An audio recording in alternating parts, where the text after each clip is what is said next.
Buenas tardes, compañeros y profesora. Hoy mi grupo y yo les venimos a hablar sobre la evolución biológica y las diferencias sexuales para la formación como psicólogos. Mi grupo está conformado por Eduard Tobar, Eva Flores, Shirleni Mendoza y mi persona Diana Martínez. Empezaré explicándoles un poco sobre lo que es la evolución biológica. La teoría de la evolución biológica es un conjunto de explicaciones desarrolladas científicamente acerca de cómo funciona el hecho conocido como evolución biológica. Es decir, que la evolución biológica es un proceso observado en la realidad, incluso en contextos experimentales. Y la teoría de la evolución biológica es un conjunto de ideas montadas para comprender este fenómeno natural. Cabe recordar que una teoría científica es el estatus de máximo valor que puede adoptar un sistema de leyes científicas e hipótesis interconectadas entre sí cuando han sido aprobadas con éxito muchas veces y aquello que ayudan a entender no puede ser expresado matemáticamente. Por otro lado, la teoría de la evolución, tal y como la entendemos, hoy no puede ser desligada de las investigaciones y descubrimientos de Charles Darwin, pero no se limitan a estos. Hoy en día la comunidad científica va más allá de las propuestas de Darwin, aunque partiendo de ellas y sin negar sus elementos fundamentales y combinando esos conocimientos con los del mundo de la genética como campo de investigación. Pero para comprender mejor cómo es esta teoría, empecemos por el principio de sus inicios y precedentes. Hasta el siglo XIX surgió una idea predominante sobre el origen de las especies, era el creacionismo. Esta clase de creencias remontaba sus orígenes en la antigua Grecia. A lo largo del tiempo surgieron teorías más complejas y cercanas a la realidad, como la teoría propuesta por Jean Lamarck. Este naturalista proponía que todas las especies tenían voluntad de cambiar y la capacidad de transferir a sus descendientes. Esto fue denominado herencia de los caracteres adquiridos. Continuando el tema y para entrar en contexto, hablaremos de la revolución darwiniana.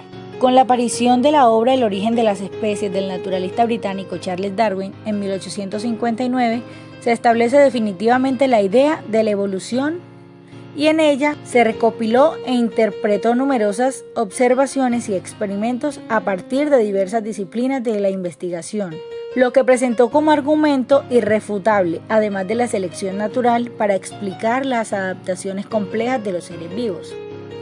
También explicó la evolución biológica a través de un mecanismo natural, llamado la selección natural combinada con la selección sexual.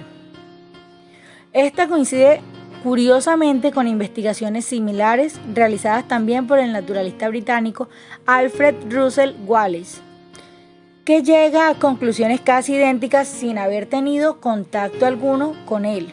Darwin planteó nuevas ideas a favor de la evolución con gran precaución porque las implicaciones de su teoría lo ponían en controversia con los estamentos de la Iglesia, quien le atribuye a Dios la intervención divina de la existencia de todas las formas de la vida. La selección natural. Según Darwin, todas las especies tienen un origen común en el que se fue diversificando en parte gracias a la selección natural. El mecanismo evolutivo en que las especies mejor adaptadas al medio en el que están se reproducen con mayor éxito y tienen una descendencia que a su vez tienen mayores posibilidades de reproducirse exitosamente, dando paso a nuevas generaciones. Coincidía con el naturalista inglés en la idea de extinción. La otra cara de la moneda, las especies menos adaptadas al entorno tendían a reproducirse cada vez menos y en muchos casos a desaparecer.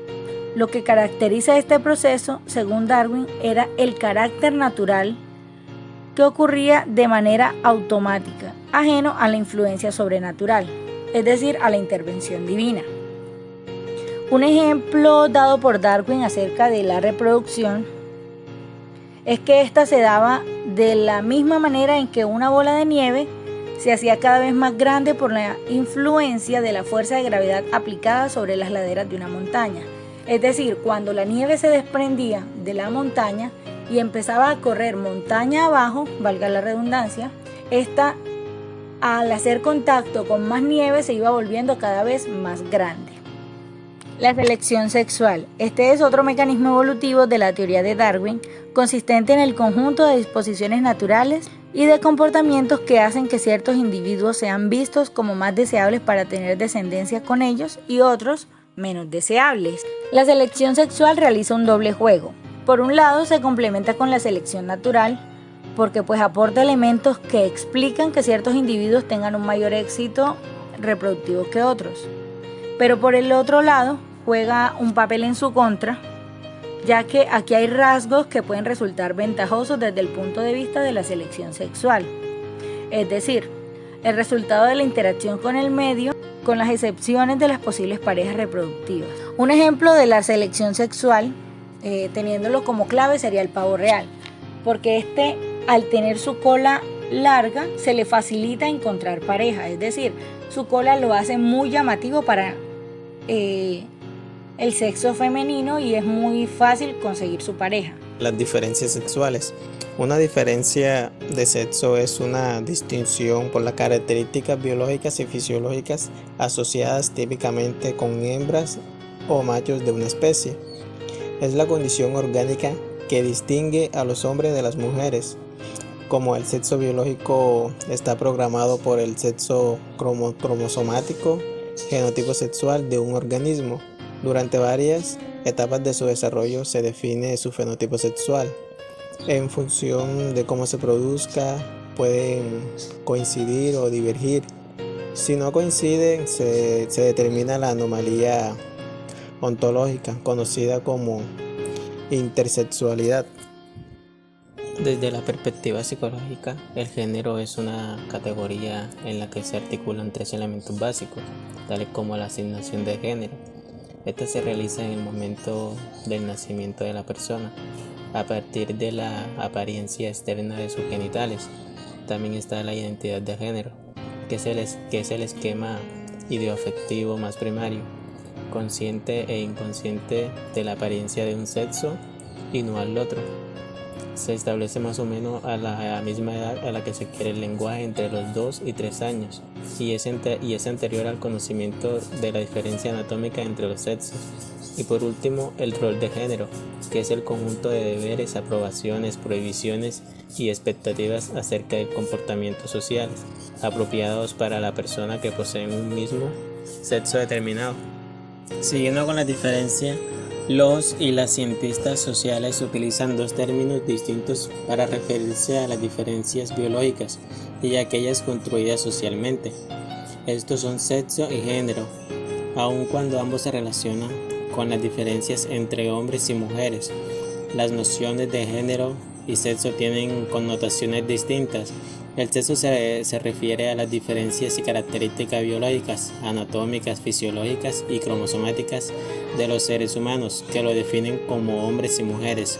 Son características con las que se nace y son universales, es decir, comunes en todas las sociedades y culturas, y son inmodificables. El género es el conjunto de ideas, creencias y atribuciones sociales que se construyen en cada cultura y momento histórico con base a la diferencia sexual, y sus rasgos se han ido moldeando a lo largo de las historias de las relaciones sociales. El enfoque o perspectiva de género considera las diferentes oportunidades que tienen tanto hombres como mujeres, las interrelaciones existen entre ellos y los distintos roles que socialmente se les asignan.